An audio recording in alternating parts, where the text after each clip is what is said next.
If you are a Christian watching this video, I'm going to do something you are not allowed to do. Hold the authority figure accountable. This presentation is to prove the God of the Bible created sin. Before I begin, I introduce Sun Tzu, an ancient Chinese military general. When Sun Tzu was interviewing for the position of General of the Army, the emperor asked him, "Can you make anyone a soldier?" Sun Tzu brazenly replied, "Of course." So the emperor tested him and said, "Make my female concubines soldiers then." Sun Tzu put the women in 2 companies, assigned a leader for each company, then issued a command to the company commanders. The ladies laughed at him. Sun Tzu said, "If words of command are not clear and distinct, if orders are not thoroughly understood, the general is to blame." So Sun Tzu blamed himself for the ladies laughing at him. Sun Tzu went on to say, "You must not have understood the order, so that is my fault." He then repeated the order and gave more explicit instructions. Again, the ladies laughed at him.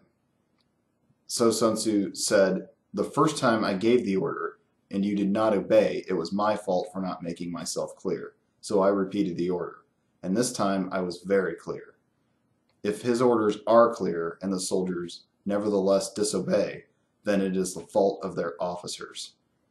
Sun Tzu then cut off the heads of the 2 company commanders and repeated the process. This time the new officers obeyed. This story brings up 2 questions. The first is, why did Sun Tzu say the general had to give the order twice? Shouldn't his troops automatically obey his every whim the first time? The reason for this is the same reason why a manager in the civilian world may be required to prove himself before he is effective at supervising a team.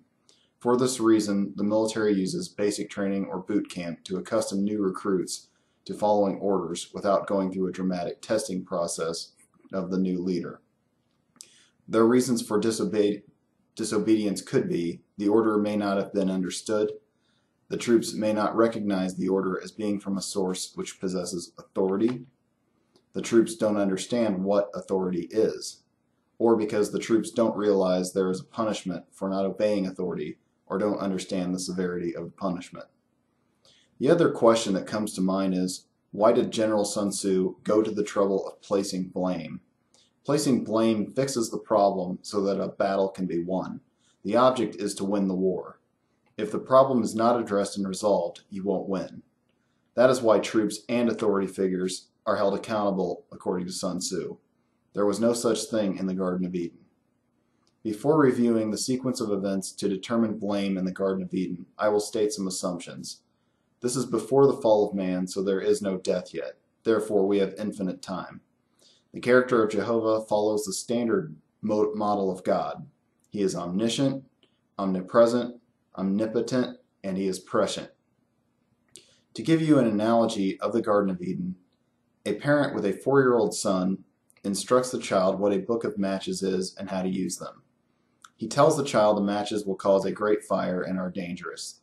The child doesn't know how dangerous a fire is or possibly what a fire is at all. The parent locks the child in a room for an infinite amount of time with the matches. The parent stands outside so he can hear and see the child at all times and allows a 3-time convicted arsonist into the room with the child. The house burns down. The 3 characters in the story, the parent, the child, the arsonist. Who is responsible for the fire? The parent is the most guilty party. He was negligent for endangering the life of the child unnecessarily, controlling the environment, and doing nothing to stop the event. The arsonist is guilty as well, but not so much as the parent. There is not a judge alive who wouldn't punish the parent because the parent is responsible. The child isn't even the focus of blame since he knows nothing and was powerless. The sequence of events in the Garden of Eden. Firstly, God created man. God makes the knowledge tree and places it in the garden. God gives an order. From the tree of good and evil you shall not eat, for in the day that you eat from it you will surely die. This statement was made before there was any death, so the order was unclear. We have infinite time, and God is only talking to Adam, since Eve isn't created until Genesis 2:22. There is no mention of Eve ever being told not to eat the fruit of the tree of knowledge, so we don't know who gave her the order, God or Adam.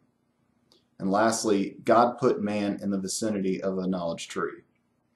Then we move forward to the temptation of Eve.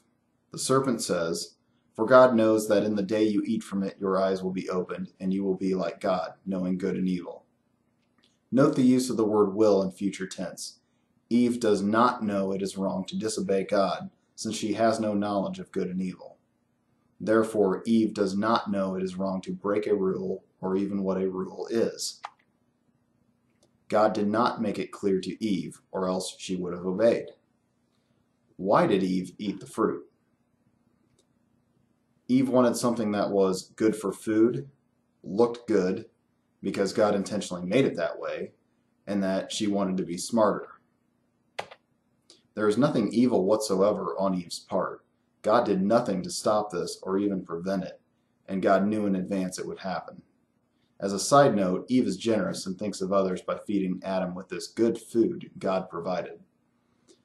There was absolutely no justifiable reason for a loving and responsible deity to put a dangerous object in the reach of a child. The order not to eat from the tree was unclear. Sunsu had higher standards for soldiers than Jehovah had for his beloved children. So moving on, God hunts for them, and Adam's reason for hiding is, "I was afraid because I was naked." The proof Adam and Eve didn't know it was wrong to disobey God. They hid simply because they had no clothes, not because they had disobeyed God. If Adam and Eve knew it was wrong to disobey God, they would have said, "We hid because we ate from the tree you told us not to, and or because we disobeyed you and were afraid of what you might do to us." The account only says they were ashamed, but they didn't understand why they were ashamed. A modern-day military standard for command is the commander is responsible for all his command succeeds or fails to do. We mortals have a higher standard for ourselves than we do for God. Why is it God is allowed a double standard? To make use of the Socratic method, questions you can ask Christians are as follows. Why did God create a tree of knowledge? Why did God put the tree of knowledge in the garden? Why did God knowingly allow the snake in the garden? He had to know, and he is certainly responsible. Why didn't God post an angel with a giant flaming sword at the tree to prevent Eve from eating the fruit? Why didn't God have an elite talking evil snake special forces team of angels to prevent Adam or Eve from coming in contact with the snake? Why did God even make an evil snake?